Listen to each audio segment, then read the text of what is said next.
مسیح یسوع کے قادر اور جلالی نام میں آپ سب کی سلامتی ہو۔ آج ہم بڑے اہم ٹاپک پر بات کریں گے۔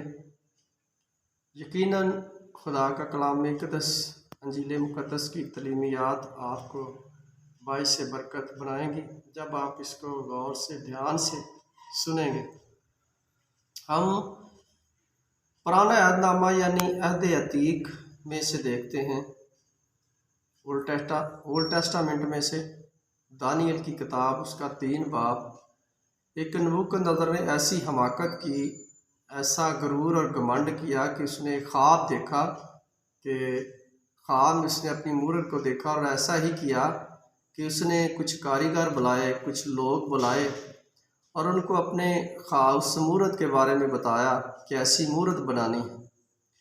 انہوں نے ایسی مورت بنائی جو کہ بالکل نبوکدنضر کے ہو بہو شکل جیسی تھی، اور تقریباً وہ 27 فٹ لمبی تھی، یعنی عام آدمی کے قد سے بھی کئی درجہ اوپر تھی، اور اسے کھلے میدان میں نصب کر دیا، یعنی کھڑا کر دیا، تاکہ جب سورج کی کرنیں اس پر آئیں، روشنی چمکے تو وہ دور سے چمکتی تھی۔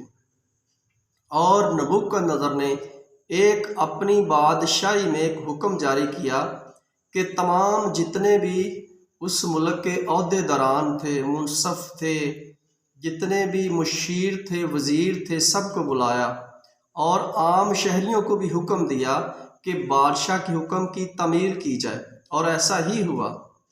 سب شہری وہاں اکٹھے ہوئے دور دراز ایک میدان میں، جہاں نبوکدنضر نے اپنی مورتی کھڑی کی تھی، مورت کو نصب کیا تھا، وہاں سب کو بلایا اور سب وہاں حاضر ہوئے۔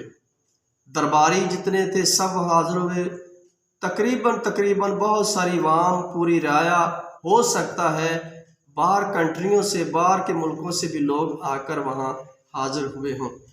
اور بادشاہ نے ایک فرمان جاری کیا کہ اس مورت کو سب سجدہ کریں، لیکن بائبل بیان کرتی ہے کہ اس وقت کے کچھ ایسے یہودی تھے، کچھ ایسے لوگ تھے جو کہ اس حکم کو ماننے سے جنہوں نے انکار کیا۔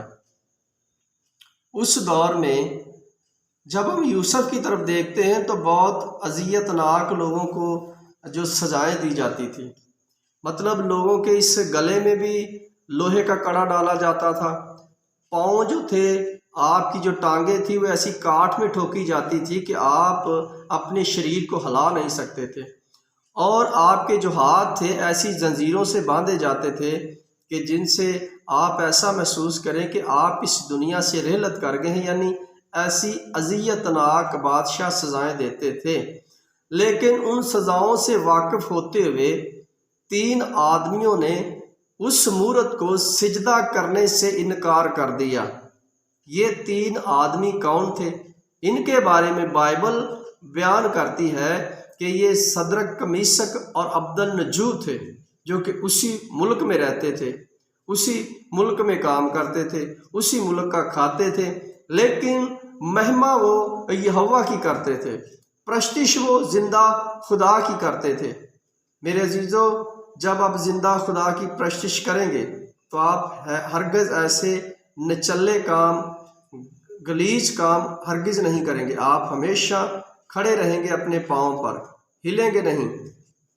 ان لوگوں نے انکار کر دیا بادشاہ کا کہ ہم اس مورت کو سجدہ نہیں کریں گے۔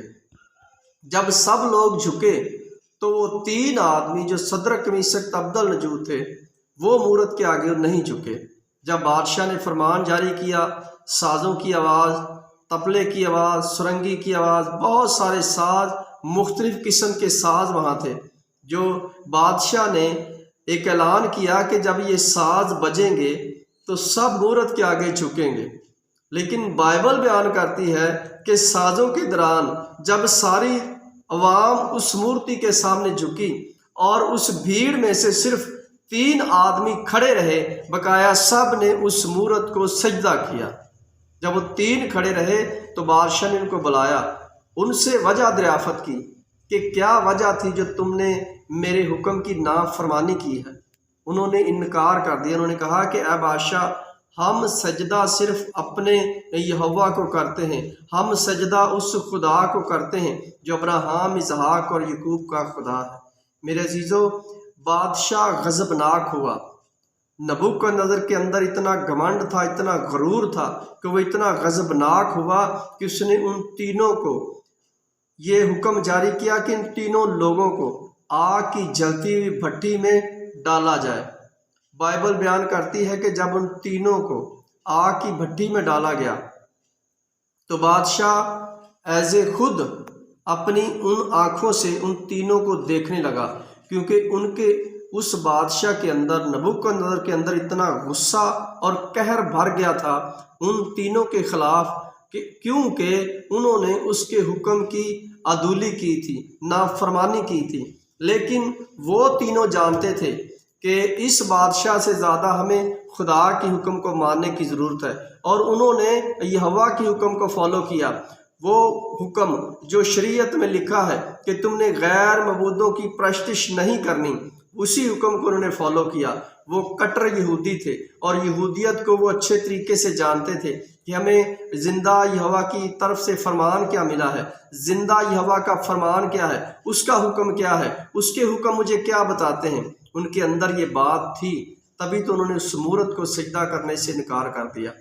بائبل بیان کرتی کہ جب ان کو جلتی ہوئی آگ کی بھٹی میں ڈالا گیا تو ساتھ ہی نبوکدنضر نے یہ فرمان جاری کیا کہ اس جو جلتی ہوئی بھٹی ہے اس کی 7 گنا آگ جو ہے وہ تیز کر دی جائے۔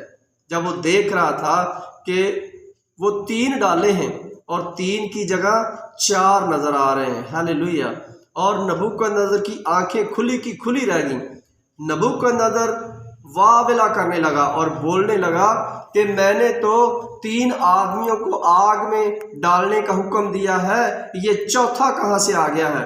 اور سب سے بڑی خوشخبری یہ تھی کہ جب ان تینوں کو رسیوں سے باندھ کر آگ میں ڈالا گیا تو ان کی رسیاں نہیں تھی، وہ تینوں آگ میں چل پھر رہے تھے، سیر کر رہے تھے، اور ساتھ ہی یہ چوتھا شخص کون تھا؟ آج سمجھ رہے ہیں ہم نے چوتھا شخص کون تھا؟ جو جلتی ہوئی آگ کو ٹھنڈی کرنے آ گیا، جو اس آگ کو اس نے ایک برف کی مانند بنا دیا جو آگ جلا نہیں سکتی تھی۔ بائبل بیان کرتی کہ جب نبوکدنضر بادشاہ نے اس چوتھے شخص کو دیکھا تو اس کی آنکھیں کھلی کی کھلی رہ گئی۔